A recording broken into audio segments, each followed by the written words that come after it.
ഞങ്ങളുടെ പെൻഷൻ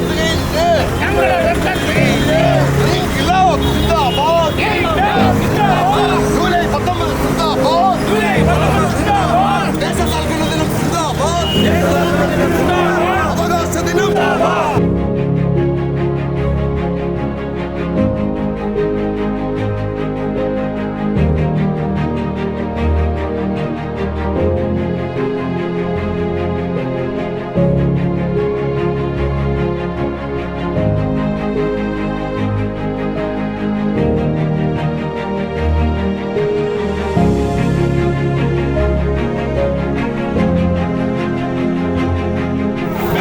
പൊതുമേഖലയിൽ നിലനിർത്തുക. രാജ്യം വാഴും സർക്കാരെ പലിശക്കാർക്ക് ഈ നാടിനെ പണയം വയ്ക്കാൻ നോക്കല്ലേ. ഇൻകുലാബ് സിന്ദാബാദ്, പെൻഷനേഴ്സ് യൂണിറ്റ് സിന്ദാബാദ്, ജൂലൈ 19 സിന്ദാബാദ്, ഇൻകുലാബ് ഇൻകുലാബ് ഇൻകുലാബ് സിന്ദാബാദ്.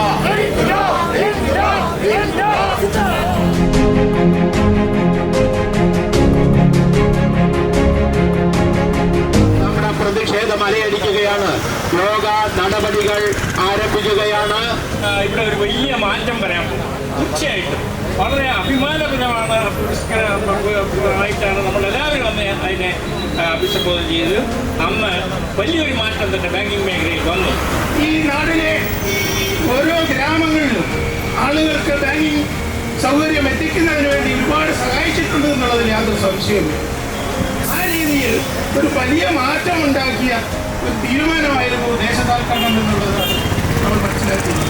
ആ ബാങ്ക് ദേശസാൽക്കരണത്തിന്റെ ഓർമ്മ പുതുക്കുന്ന ഈ ദിനത്തിൽ ഇവിടെ വിവിധ ആവശ്യങ്ങൾ ഉന്നയിച്ചുകൊണ്ട് ബാങ്കുകളുടെ വാതിലുകൾ, അതും സ്വകാര്യ മേഖലാ ബാങ്കുകളുടെ വാതായനങ്ങൾ ഈ രാജ്യത്തെ ധനയാട്ടികർക്കും പണക്കാർക്കും ഒക്കെ മാത്രമായിരുന്നു കയറി ചെല്ലാൻ കഴിഞ്ഞിരുന്നെങ്കിൽ അതിനുശേഷം രാജ്യത്തെ സാധാരണക്കാരെ സംബന്ധിച്ച്, ഈ രാജ്യത്തെ വിദ്യാർത്ഥികളെ സംബന്ധിച്ച്, വനിതകളെ സംബന്ധിച്ച്, നാനാതുറകളിലുള്ള ജനവിഭാഗങ്ങളെ സംബന്ധിച്ച് ബാങ്കുകൾ തുറന്നു കിട്ടുകയുണ്ടായി.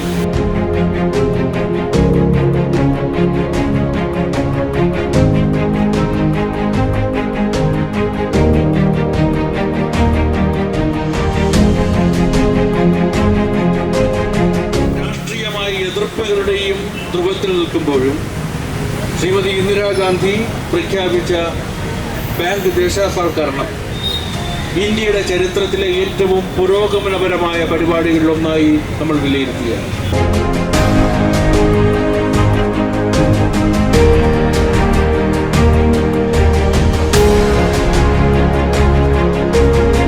പൊതുമേഖലാ ബാങ്കുകളിൽ നിന്ന് വിരമിക്കുന്ന ജീവനക്കാർക്ക് കാലാനുസൃതമായി പെൻഷൻ പരിഷ്കരണം ഉറപ്പാക്കേണ്ടതുണ്ട്. അതിനോടൊപ്പം ഇന്ത്യയിലെ പൊതുമേഖലാ ബാങ്കുകളിൽ ജീവനക്കാരെ നിയമിക്കേണ്ടതുമുണ്ട്. നിങ്ങളെല്ലാവരും കൂടി ഒരു joint forum of bank retirees in Kerala സ്ഥാപിച്ചിട്ട് നിങ്ങളുടെ അവകാശത്തിൽ സംസാരിക്കാൻ തീരുമാനിച്ചതിന് എൻ്റെ അഭിവാദ്യങ്ങൾ. ഞാൻ അതിന് വേണ്ടിയിട്ട് ഞാനും ഇന്ന് അഭിമാനത്തോടെ നിങ്ങളൊപ്പം നിൽക്കുന്നു.